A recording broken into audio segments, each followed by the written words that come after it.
जय श्री कृष्णा। आप सभी का स्वागत है मेरे YouTube चैनल गोपाल दीवानी में। आज हम आपको माघ मास की कथा अध्याय 14 का रसपान करवाने जा रहे हैं। इससे पहले अगर आप मेरे चैनल पर नए हैं तो मेरे चैनल को सब्सक्राइब कर लीजिए ताकि अच्छी कथाओं के नोटिफिकेशन समय समय पर आपको मिलते रहे। आइए कथा आरंभ करते हैं। एक छोटे से गांव में श्याम नाम का एक गरीब किसान रहता था। उसके पास जमीन का एक छोटा सा टुकड़ा था जिसमें वह अपने परिवार का भरण पोषण करने के लिए फसलें उगाता था। हालांकि एक वर्ष एक भयंकर सूखा पड़ा और उसकी सारी फसलें सूख गई। श्याम के पास अपने परिवार को खिलाने के लिए कुछ भी नहीं बचा था। एक दिन श्याम ने अपनी मदद के लिए प्रार्थना की, भगवान गणेश के पास के मंदिर में जाने का फैसला किया। वह मंदिर गया और अपने पूरे मन से प्रार्थना की। भगवान गणेश से उसकी जरूरत के समय उसकी मदद करने को कहा। जब वह प्रार्थना कर रहा था तो उसके एक छोटे से चूहे को देखा जो वेदी पर छोड़े गए प्रसाद को कुतर रहा था। शाम को चूहे पर तरस आ गया और उसे अपना थोड़ा सा खाना उसके साथ बांटने का फैसला किया।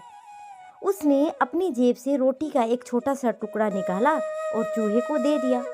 चूहे ने श्याम की दया को भांपते हुए करीब आकर उसके हाथ से रोटी खा ली। शाम को अचानक हवा का झोंका आया। जब उसने अपनी आंखें खोली तो देखा कि भगवान गणेश उसके सामने खड़े थे। भगवान ने कहा, श्याम, मैं आपकी दया और उदारता से प्रसन्न हूँ। आपने इस छोटे से चूहे के साथ आपका भोजन साझा किया है, इससे सारा फर्क पड़ा है। अब से मैं आपको समृद्धि और सौभाग्य का आशीर्वाद देता हूँ। श्याम भगवान गणेश के आशीर्वाद से बहुत खुश हुए और पूरे दिल से उनका धन्यवाद किया।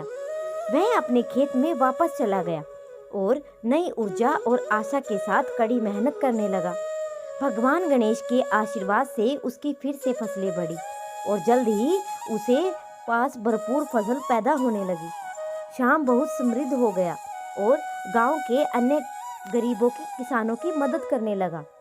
उन्होंने अपने ज्ञान और अनुभव उनके साथ साझा किए और उन्होंने सिखाया कि कठिन परिस्थितियों में भी फसल कैसे उगाई जाती है।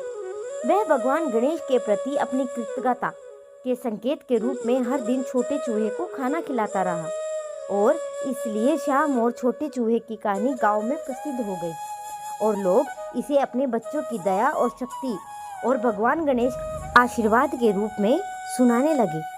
तो ये थी माघ मास के अध्याय 14 की कथा। अब आगे की कथा का रसपान आप अगली कथा में करेंगे।